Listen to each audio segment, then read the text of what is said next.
Hey, crypto media friends, welcome to the Overtime Show. We are working way overtime here in Los Angeles.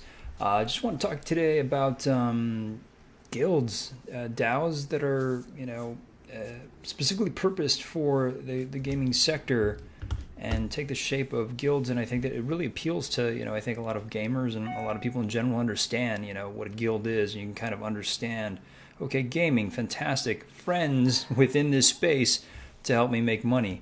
And so YGG stands at the forefront of that because they have a first mover advantage given that they have their expertise and they cut their teeth on Axie Infinity. And so I just, these things were just like, a lot of people have been asking me about, guilds lately. My brother was hitting me up about guilds.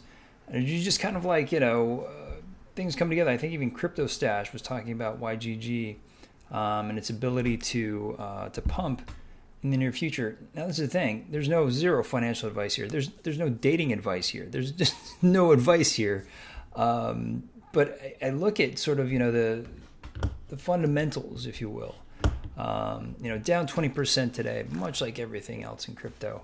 And this is why when it comes to these times, I start looking at value within projects that help us gain an understanding of what's happening in this space. And sure, if they appreciate, fantastic. But I look at market cap at 236 million, and you're like, wow, that's the depressed levels. So you're like, is this typically a nearly $1 billion market cap business? YGG of Guild, that's huge. That's a lot of money, based upon what revenues, I don't know, but clearly. If you're looking at times to buy, look at that, tagging down to $3. I laugh because it hurts, and I know it hurts, especially for you YGG holders who, I remember this is right here. Do you see these pumps? This is Becker, I think, and his pumps. I remember when he was talking about this. He knows gaming so much better than most, and I just kind of trusted, like, yeah, I'm sure it's a cool thing, but I kind of didn't know what it was. And again, it's more people asking me about it that leads me to wanting to discover more about YGG and because for me, Axie, and as we're seeing sort of the Axie economy getting a bit depressed as well, obviously with the pricing and the grind, it seems like they still have their scholarship programs that are able to grind, but it is a bit thinner, if you will. In terms of profits for those who are participating in Axie Infinity.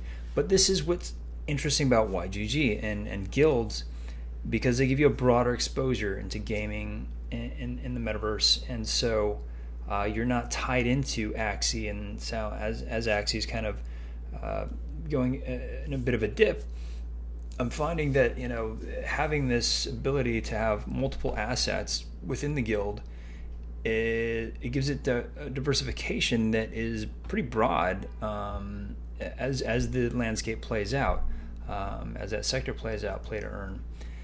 And so, interestingly enough, they did an airdrop a couple days ago to kind of reward some people. I always come in.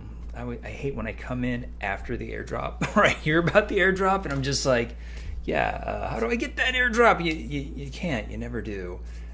It's always so disappointing because you're just like, oh, maybe they're going to do it again, but they don't. And this is just a way to reward people who were in early. And that withstanding, I think the interest here is still really high because, again, the diversity it offers, and as well, I'm going to talk about in a second, the kind of brilliant leverage that comes with this very nice couple. It looks like they started this, and the owl started this, and I think we've all heard the stories about the Filipino scholarship program, where basically if you can't afford the $1,000 NFT, you can rent it and split profits with those who are holders. And so what if the guild is the holder? And so therefore you can just have anyone who's interested in playing, renting from the guild, dispersing profits to the token holders. And that's the sort of how the machine runs currently. And yeah, there's a broad, sort of education when it comes to these. But what is scholarship? That's an important one. Again, things are cost prohibitive for some players. It's at least $1,000, to try and get like a good character. I mean, look at Zed Run horses, or any of these like play to earn games that the monkey balls. It's just like the costs go really through the roof for elite characters, and it kind of isn't pleasant. But the in-game rewards are shared between players and owners of the NFT. While the player taking the largest cut, some scholarship programs provide additional benefits such as training and mentorship. That's, I think, an important part of guilds as well, is the training and mentorship. So it's just like, again, like somebody kind of coming in for a job, from a place that perhaps coming in from a place of perhaps not having the ability to own some of these assets, and getting this training and mentorship. And it's something that I'm finding in some projects, some NFT projects like Fiat Lux. Just in an hour, I completed a video that the designer and artist Robot Pencil had created for those of us who purchased these NFTs that were actual rigged 3D models. We can just throw them in a Blender and pull in some sort of free software with Mixamo, and it was just like, it was very quick, and so and very powerful stuff, because you can see sort of it's sparking the interest of a lot of people in the community as creators, and perhaps maybe starting a couple careers as animators. But when it comes to this sort of stuff, I think the ability to train and mentorship is really fantastic, and having this as part of the process, again, these guys being first movers, is very, very powerful. What is a gaming guild? Hey, let's try this. YGG is a gaming guild that coordinates players from around the world to earn crypto rewards and play to earn games. It also invests, here's the important part, which we're going to talk about in a second, invest in NFTs, such as in-game assets and virtual land, a lot of sandbox, and makes them available for guild members to borrow. YGG is made up of different community members, players, and contributors who help each other get onboarded to earn income through play to earn. Everybody's making money, but how much, and how much are these assets? I think that kind of comes into play, and because it is a DAO ostensibly that is set up for leveraging the smart contracts, so that a lot of these middlemen of payments and functionality are eliminated and borderless, which I think is important. It becomes a very powerful notion, guild as DAO. And so one of the things that I thought was really interesting on the NFT side, the ownership side, was that they get the valuation of, it's like almost as if Walmart was buying something. When Walmart goes to a vendor, they're just like, we're going to buy 1 billion of of your pencils, and nobody buys pencils anymore, but they're going to buy 1 billion of a certain thing, and so their buy therefore gives them leverage when it comes to cost and reducing cost.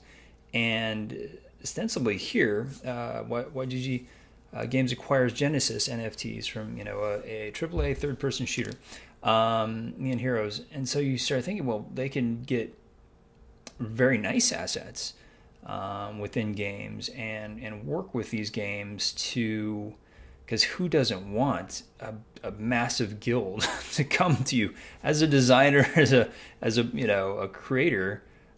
Who doesn't want somebody bringing a massive community that is very fervent and is going to really be passionate about your in this instance your play to earn game? And so guilds as an entity carry a lot of weight in terms of what they can bring to value as creators. And so they've just been working on purchasing NFT land assets worth $330,000 for strategy-based builder Mavia. So they can go to each game, and this is how they're developing their broad set of exposure into the world. So you don't have to get into a specific game. Because I'll be honest, I don't have time to grind Axie. I don't have time to I might have a little time for Illuvium because it kind of looks badass, but I don't have the time to sit here and grind with a lot of them. But I do understand how it can help others, how it's a great creation of economy, as well as leveraging, art and game and design and, the things that I love about the space. But it's still, in its basic infancy, and that's okay because it's going to grow. Like I said, we're working in sort of 8-bit at times, but the next step is not 16 and then 32. It's like state of the art, where we have, a lot of things to bear once the render farms and sort of the all the projects that we talk about here on the show come into play as the supporting network and the decentralized support where it's all streaming. You don't have to have the spec'd out super processor computer to play these things in a massive world and tie-in. So there's a lot of interest. Please like, subscribe, hit the bell notification. I do this live because you might want to think about these things when I talk about them live, because I think they're done at times because they're part of conversations that I'm having, and they're part of Discord conversations and Twitter exchanges based in this space that have a prompt for the now. And so this is why I do it live. Please like, subscribe, hit the bell notification. I got to get to 1,000. Please help me get to 1,000. I feel filthy. We're at 3 digits. But I'm so glad you're here. And put in the comment section if you guys are into a specific guild or game currently. Because I think it's as it grows, it's I'm starting to kind of get into some of the NFT games, and again they're very, very 8-bit Dungeons and Dragons-y, but it's gonna be interesting to see how as they become. I mean, like I made $30 today on feudals, within 30 seconds, playing. I went over it on the Play to Earn feudals video a few days ago. Apologies, I haven't been posting as much. Because YouTube killed my previous video because I was playing music that Gary Vee was doing that NFT drop on, and I know it was all schmaltzy with Budweiser, but no pun intended. But they were good artists, and so the market was so down. I was like, let's just vibe, and I played music. And everybody who showed up live, we had a good time. They cut it off. They're just I think a couple hours later, they're just no, you can't have music. That's not yours. And so, but yeah, I've just been really busy with, in that video I explained, kind of been really busy filming another feature that I'm hoping to bring you guys soon, as well as a lot of the other projects. So love that you're here with me. Thank you for joining, and I'll see you soon.